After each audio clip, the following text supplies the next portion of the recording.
Hello and welcome to this video um, on honest parenting. I'm not quite sure what I'm going to finally settle on as a title for this, but regardless, welcome. Thank you so much for clicking on it, for checking out my video here and my channel. My name is Allie with Amory Speaks.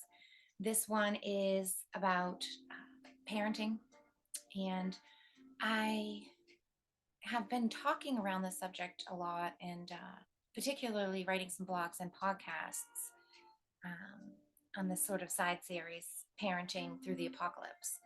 And that sort of opening up about the reality of what's taking place in this world and what it's like to be a parent in the shoes that I'm sitting in. And many of us are, uncomfortably sharing the same um, parenting journey full of lessons, maybe ones that we never imagined we would be up against. Um, but yet here we are. And it's sort of been unspoken, and I've definitely not been talking much about it on my channels um, for my own personal reasons and things. But now, here in 2024, and now we're already through the first quarter, right? We're here, spring and rebirth and renewals. And of course, that brings in the themes and concepts, birthing children, of new starts, of, renewing our um, relationships and our promises to each other, our projects, our goals, and our dreams. And as parents, it becomes almost habitual, and it's almost in a way that sort of gets demeaned or belittled and is sort of just seen as repetitious and unimportant almost. And what I really want to do with this with the video, with what I'm talking about parenting and with the Parenting Through Apocalypse um, podcasts and stuff, is to really highlight um, the courage and the unconditional love and the patience and the strength that it really is taking us as parents, and we learn and cultivate as parents, um, and as teachers with our and students even with our own children. I talked a little bit about that in Teach Learning when I introduced that topic, and with the homeschooling and things, other videos. If you've seen them, perhaps, then you sort of already know my point of view. But this video here specifically, what I want to do is to talk about sort of an introduction space that we can all sort of work to step into, no matter where on the awakening conscious spectrum we might sit and where our children might sit. And sort of like what the preliminary testing ground might be like, and how we can really approach a comfortable place where we're all on the same page about um, these more 5D, conscious topics like sovereignty and unconditional love and Teach Learning. Being an eternal student of the universe, of this life, of everyone around you, and respecting and honoring everyone else's chance and place to be an eternal student as well. um, that is crucial, I think, and that is really where we're headed in the future, and I feel it's the path of ascension. And so, yeah, that's what I really want to talk about in this video is how where we're going and how we can start to just get there. And in the first place is to gauge where everybody's at, right? And to respectfully try to create a common ground that everyone will be comfortable coming into. Um, this is a big lesson that I've just sort of come into and has brought me really to make this sort of video. And I'm going to share quickly just sort of a brief run through and scroll through of this parenting guidebook that I put together 2021, 2020. And then I did a second edition, I think in 2022, sort of like an edit and adding a couple other references in there, which I plan to continuously go back to this. Um, but I call it a conscious guidebook for an honest parent. And there's so much in here, way too much for one video. And I won't be, going through everything that's on any of the pages or doing an audio read of it. If you're intrigued by it, if things look like you might want to read it, I offer it for free. It's available to download on my website, or you can email me directly. My email is always in the description, and I'll send you the PDF file, and you can certainly read it page by page. Um, but what I'm introducing it here for, and what I want to really highlight, is that I am realizing now that yes, this is a very handy resource, and it has wonderful knowledge in it.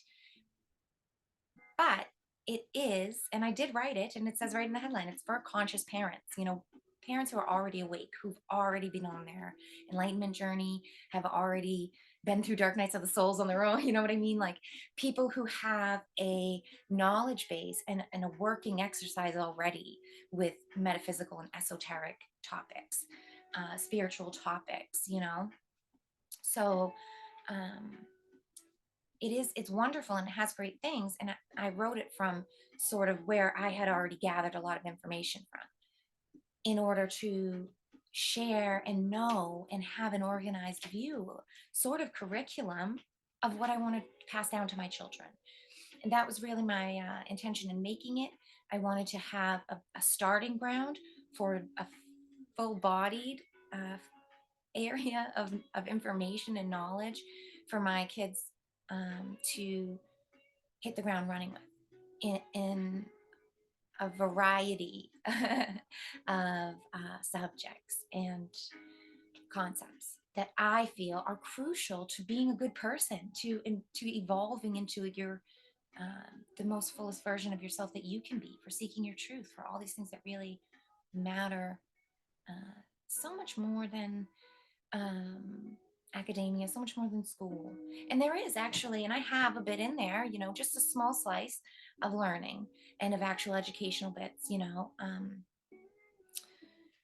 about waking up ourselves and our children and society in general about certain distortions that are available within the sort of mainstream curriculum that we hit, and how to sort of um, dilute those, and also how to sort of explain them, not skirt around them, but to address them, in a conscious, honest way.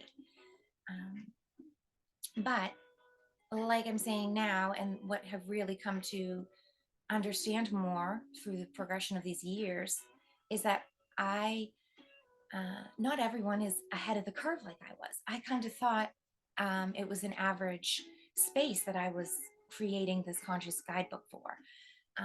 But over the last couple of years, it's been a lot slower in the growth and in recognition and stuff than I had thought it was going to be when 2020 hit. Um, and like I said, this is sort of my own little things that I'm learning as I'm going, and a mistake or whatever. Not really, because it's fully worth the information and it's totally worth my time and effort. But what I mean by mistake might be that it is not really beginners level stuff. And when we talk about especially handing information out down to children, um, I really feel like this is too much, definitely too much for to be going through with any kid, even teenagers. I do think, each one of these, everything that's in here, and I'll go through it in just a second, I'll pull it up. Each thing is, we can tailor fit and bring down into the level of your kids. But what I missed is sort of the most obvious in plain fact, introducing things, is that it's about gauging who you're speaking with and where your child is at, where the audience is. Really, not where you are at, and not where the full body of the information is at, but just at where they're at, and then building it off from there. And that's very difficult to do for a general audience, obviously, because it needs to be tailor fit to individuals. And so What I'm going to be putting forth and what I'm sort of introducing here for the video is a way to do that. Really basic and more beginner level ways that we can start to work with our own children. And even it doesn't have to be your children, it can be other relationships, it can be your parents, it can be anybody, friends, whatever. But about how we can create this common space that is welcoming and that meets them at their level as they approach it and offers them the things that are actually part of their interests, are intriguing to them, where their curiosities are. And so it needs to meet them where they're at, right? They need to be encouraged to be the initiate, to be asking the questions, and then we get provide the answers instead of just giving answers and showing the way and then expecting them to ask the things that the questions that they have, because that's um, actually infringing, and it's actually sort of negatively aligned to force information like that. I'm more and more now realizing and understanding, in other ways, other interactions of offering information are becoming more obvious to me and available. And it is creating that welcoming space where they, the student or the child, feels encouraged and like it is expected almost of their intention should be coming with questions. The atmosphere should be that all the focus becomes on them, the student, when they walk in the door, and that everything that is all of the information for learning that's provided to them, the curriculum and the steps that are provided right for them are tailor fit to them, to their affinities and their talents, their gifts, and also to tailor fit to their weaknesses and their faults, to sort of be able to smooth and soften out rough edges, and also to be able to really highlight and create more definition around those areas of beauty, right? Understanding and using a model like a sculpture metaphor, and understanding that instead of when a student walks in to school building, they see this most beautiful sculpture and they feel like they're clay that needs to make that sculpture happen. They need to make a copy of it and become that beauty.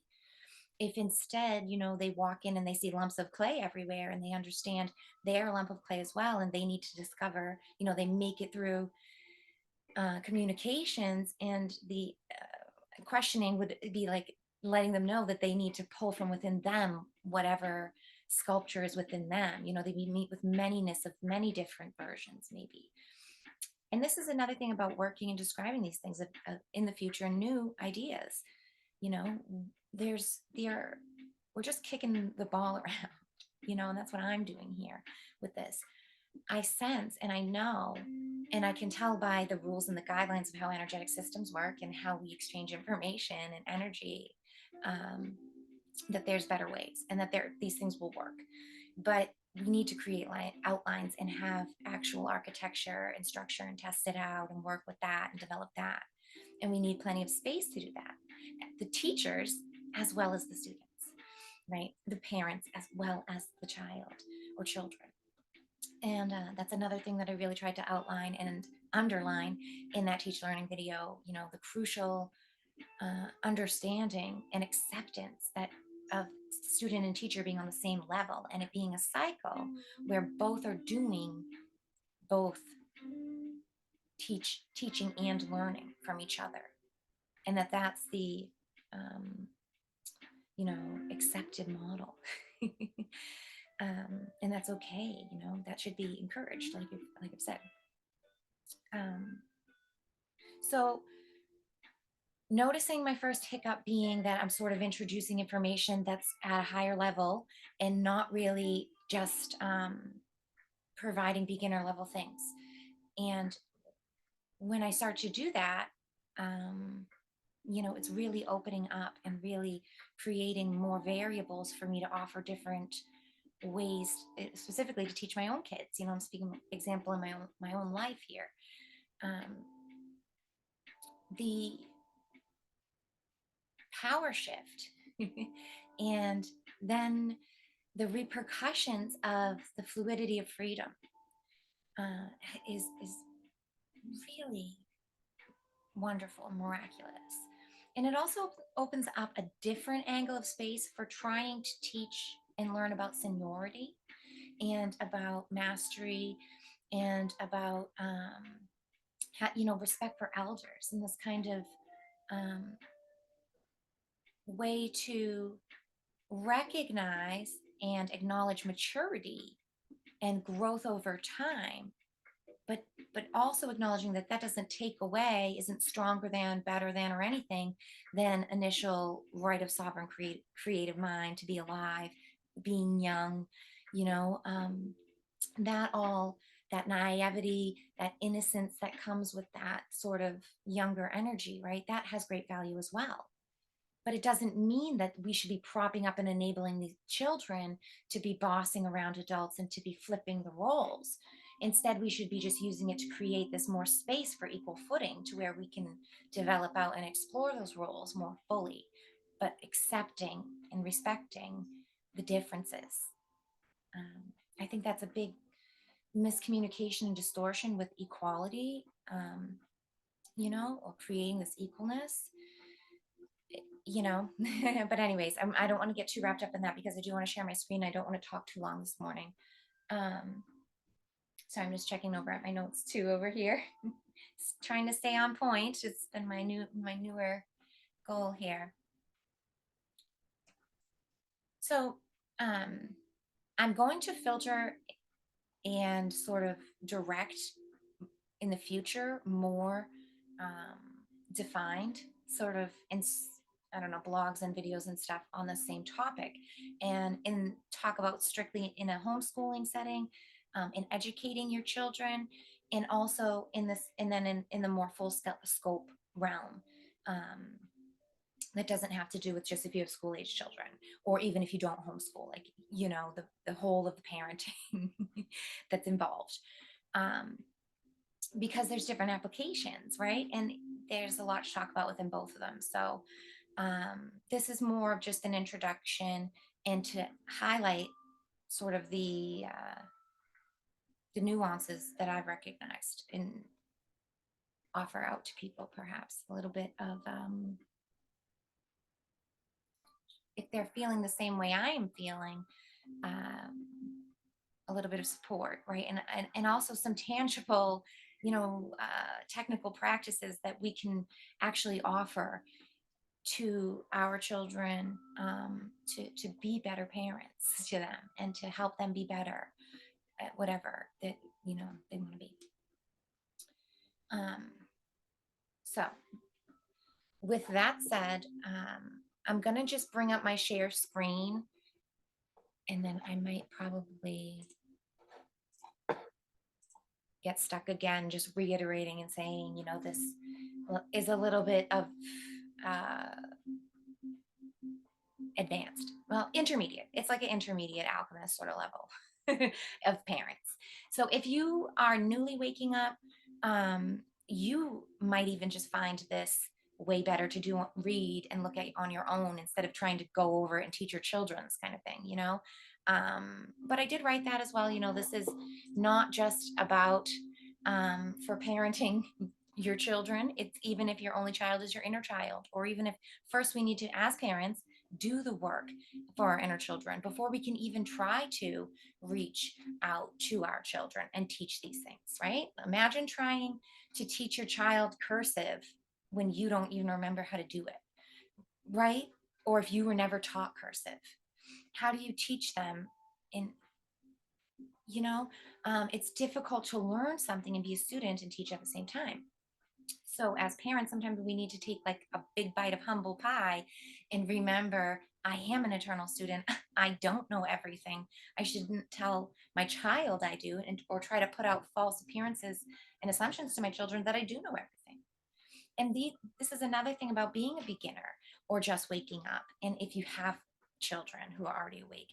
It's a wonderful process of alchemy that they get to learn so much more than you could ever even imagine they will pick up and learn from you doing your own practices, for you going through the alchemy bits and learning these things within the booklet here, say, or even just doing your own practices, your own meditations, your own prayer or light and shadow work within yourself, however you want to look at this kind of stuff. When they see the actions and they see the benefits that come, the symptomatic repercussions that come from doing good work for yourself, they are soaking that in like osmosis, like sponge. It just comes in through their own beautiful divine filters, too. Exactly how and what they need to get from you, they are receiving. And it really doesn't even have anything to do with you as a parent. You don't control what the child needs, or you don't even know what they need fully because you're not a part of their inner world.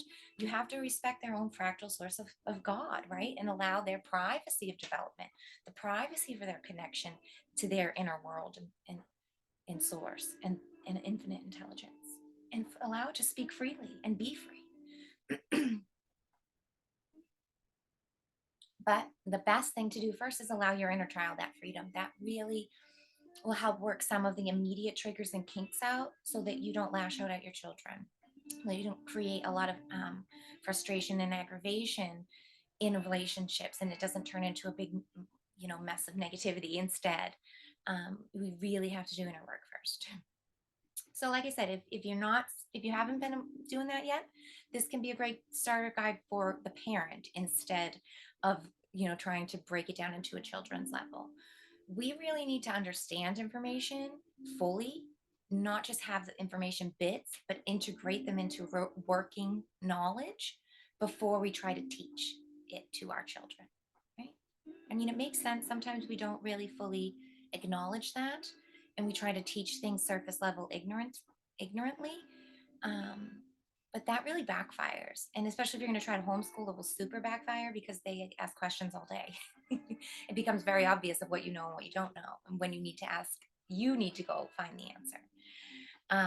But in real life and in everyday circumstances, even regular people who send their kids to school, you know, um, we face this and you face this in different ways. And I did, my oldest son went to public school through seventh grade up till the whole, lockdowns and things. I was a public school parent. So I know, I understand, and I do see a larger scope. But sometimes I do tend to hone in on homeschooling because it's such a prevalent part of my life right now. But yes, let's look down here, and I just want to go over the table of contents mostly. Um, might talk about a couple of these things, but probably if you do want, like I said, if you want to totally email me and I can send it, or it's on my website.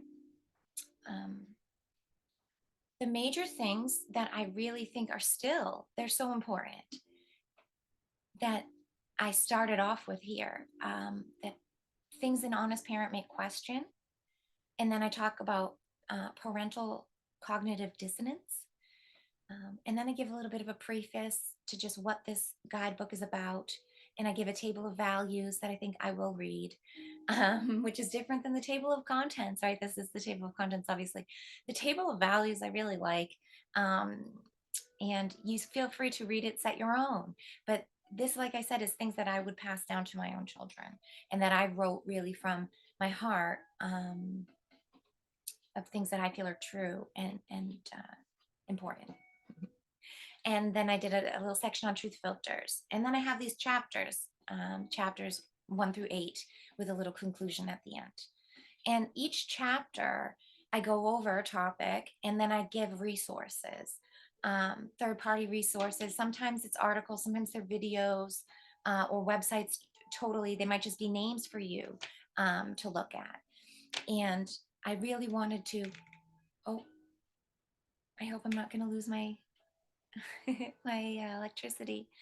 We have like winter weather here on April 4th. We woke up to snow and rain here in New Hampshire, which isn't totally abnormal, but again, it is what it is. I'm not going to get wrapped up in that, but yeah, hopefully I don't lose my electricity. Let's go through this quickly, just in case. So as you can see, you could probably read for yourself, but I'll just read each one quickly, the chapter titles here. And hopefully maybe if you're already on your consciousness journey, and you might already know some of this stuff, um, the law of one, the golden rule, and that I made that chapter one on purpose, obviously because it's the first thing. And every truth, the one truth, all truths, all circle back to the same thing. And that's why I obviously start with the law of one. And to teach that, yeah, like I said from the start, all this information, now that I really am applying it and working and trying to translate it to actually teach to my children, instead of writing as a sort of a memoir that I plan in the future to share with them someday, all the things I want them to know. Um, Breaking it down and actually handing it out and applying it in everyday life is much different than it appears here. Um, And yeah, I have offer in those each chapter too some different application points for different age groups and stuff and different working. But even coming back to it now, I've just realized that it is still not exactly appropriate. And then I'm going to do an actual beginner's level where it helps us to gauge and scope the child. So I'll have like some age ranges and some sort of, eh, more median acceptable things they might be interested in, and how to gauge your child, more of like a multiple choice or sort of a, I forget what those quizzes or tests are, but when they give you like a spectrum of 0 to 5 and you get to fill it in as to whether you agree or disagree with it, and to sort of gauge your child. I'm going to do like a thing like that for different areas, sort of like I did chapters here, but things that are more base level, and how to determine and work with your child to see what they're ready to learn and what they'd like to learn about, and how to um, better tailor fit it to the nuances that they like to learn about, that they actually care about, because children take in what they want to. Their filters are so unique that, I didn't really, wasn't taking that into full account before. But anyways, so chapter one is the law of one, or the golden rule. Treat others how you would like to be treated. We are all one. Chapter two is the intentional divide, and I talk about sacred duality, good versus evil, how everything is put behind this filter of duality. Chapter three is the cyclic nature of all things, teaching about the seasons, teaching how we can teach faith in cycles and renewal and rebirth, um, and you know, and also in change and changing yourself and moving through hard times, and alchemizing hard emotions in difficult scenarios. Is all sort of touched on and covered in, about tying all these things in a cyclic nature, teach our children to model against that, right?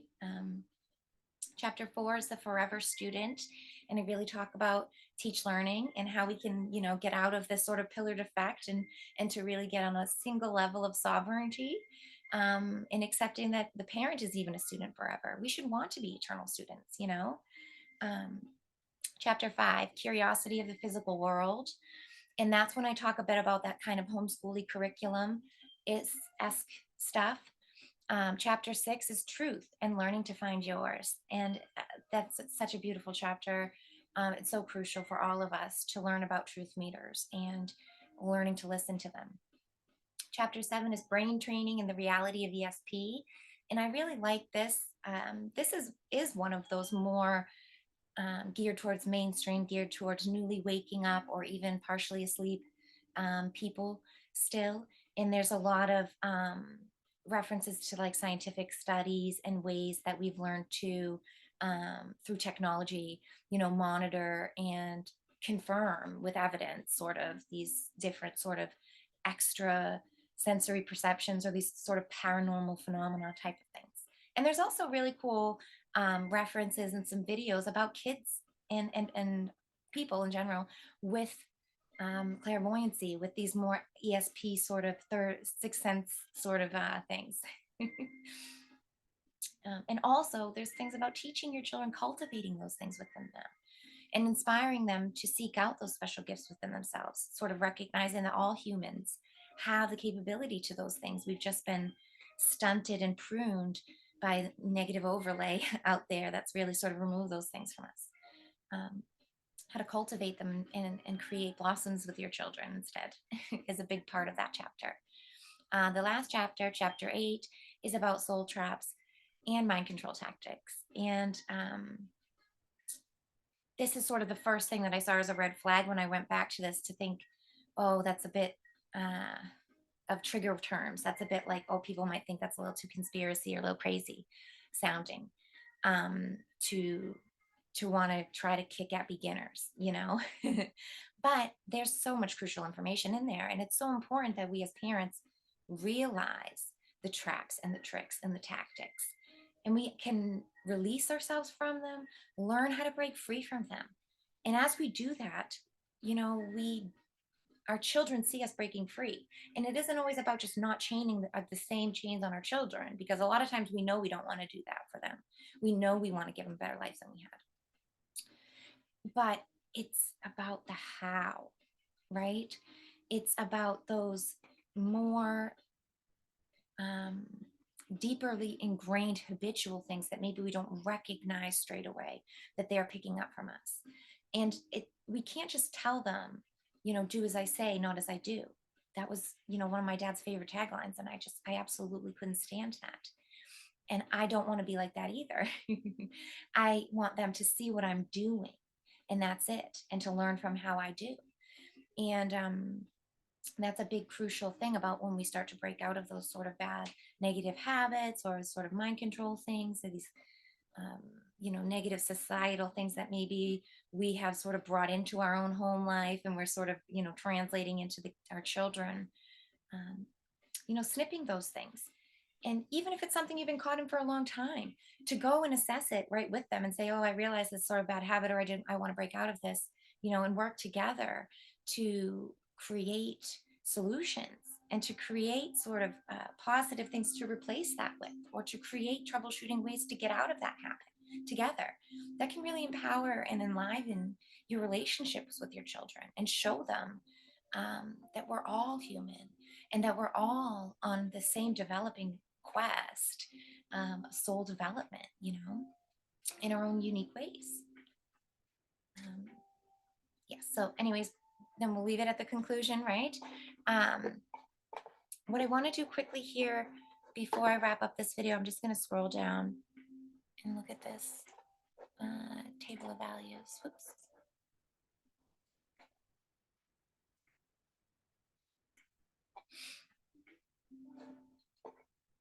So, this, like I said, geared towards parents first. And oh, this is it. Let me scroll down so we can actually see the words, right? Covering with the bar. If I had originally set this to, you would hand this to your child, sort of. That was my original intention when I created this. Like, we could give this to them and they would do it. And maybe we'll get there. And maybe some children are ready for it. This is why that sort of checklist, gauging your kid test or quiz that I want to do, um, will really sort of reveal and help us understand if they're ready for a thing like that or not. And to not offer it to those who aren't, but to have other things that ready to offer instead, you know, not to just say, oh, they're not ready for it, so don't even bring it up, but to learn other ways to maybe just bring out a few of these.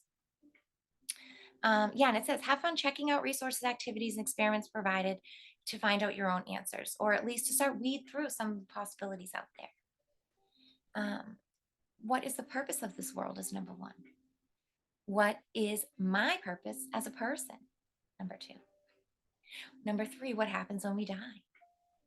Number four, how do I live my best life? Number five, what do I have for core values? And if so, what are they? Six, how does my cultural environment have core values? And if so, what are they? Right? And we can look at core values and just say, well, do I have any? And leave a blank slate, and then, you know, say what they are. This is helps us to sort of get out of the judgments, I think, or get out of these sort of more mind controlled, corralled versions of religion, or what the state laws say we should value. Um, Sorry, I lost my place a little bit, but what do I stand for, and what or whom would I make sacrifices for? Right? And most of us as parents, we've been really prompted with that in a very strong way, which is what led me to writing these questions, right? Who should, can hold authority over me? And why do I grant them that power? Right? Do my core values align with the current laws of man? It's a big one to prompt yourself with, and to make your children aware of asking themselves and knowing the difference between their beliefs and core values, things internally that feel like truth and rightness to them, versus what are the current laws of man. And recognizing they are the laws of man within the structure here. They're made by man, you know. They're not otherworldly, they're not sacred or divinely sent down and bestowed. They are written from a man. Men, not, humans. I'm using general term for humans when I say man and men. I'm not saying the male. um you know. Oh, my clicker, no. We're gonna get commercials in a second. um it really is time for me to wrap up. The um the last questions I'll leave here, for people to read over, and let me know if you would like to. Oh, I'm lucky enough that it went into another video instead of playing a commercial. That's wonderful. But like I said, yeah, I'm not going to go through all the questions here because I'm lagging on time anyways. But these are wonderful. This is a wonderful premise to start off your own journey with if you are new, even if you are the parent. This is initially what I thought was, you know, us as parents, we would go over this list first. We would, have a strong standing of all of these already, the answers for ourselves, not to push and make our children, you know, like in school, have the correct answer, yes or no, does yours match mine? Not at all. But to have an area of our standing before we hear theirs only, just to add theirs to ours, and then to offer ours as an available option. Um, Making that sort of clear from the start point is super important as well. Um, I know I said I was going to go over the table of values. I got distracted. Um, I do want to go over the table of values we before I close the screen, because I feel like this is important, and it highlights, just like those questions really highlight sort of what's covered in here. The table of values is important as well. Below is a list of values I hold in high regard, right? But feel free to list your own, and you should make your own table of values. I feel like in the next version, in my more beginner's version, I might offer like a blank page behind it and a prompt to create your own even. Um, but these are my personal table of values, and where I come from when I made this booklet, as well as where I try to come from as a parent consciously, hearkening back to these as my true north and course correcting myself on these. So yeah, the world is one of intelligent design, created with purpose and intention. There is a unified source energy connecting all within the universe. Every human being is endowed with an inalienable right to sovereignty and the pursuit of happiness, among other rights that are not here defined. The planet and all its ecosystems are just as important to maintain as our world's economy. Each being has a purpose in this life and should equally be allowed the opportunity to seek out that role. Do no harm, but take no shit. Be of service to others, and always treat others how you would like to be treated in return. The law of karma, what goes around comes around.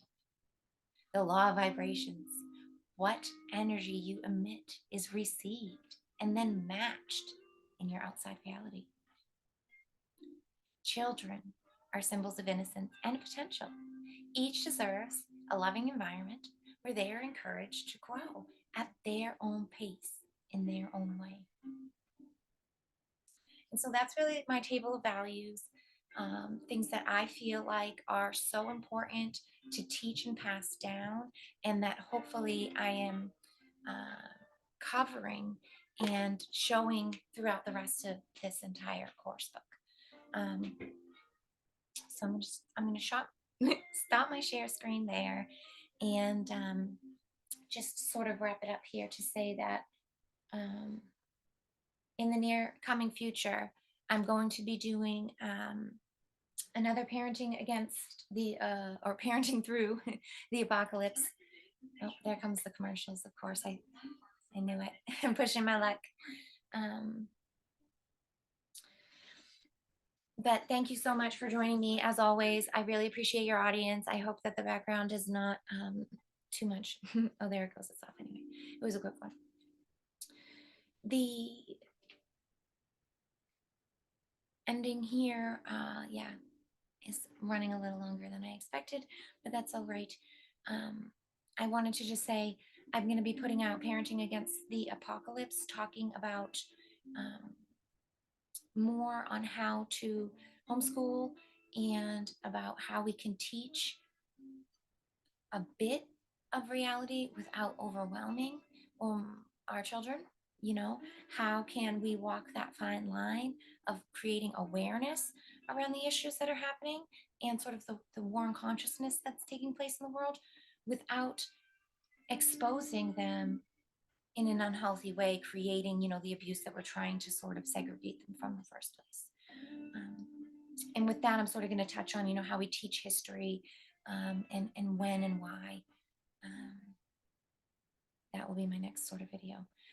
Also, I'm going to be putting out a good video on comparing the family versus the state. So if you're interested in either of those, you can check my channel on YouTube here in the coming weeks for those. In the meantime, always find me directly on amariespeaks.com or over on Telegram under the same name. I hope you have a beautiful day wherever in the world you are. Thank you so much for sticking with me through this video, and I will catch you next time.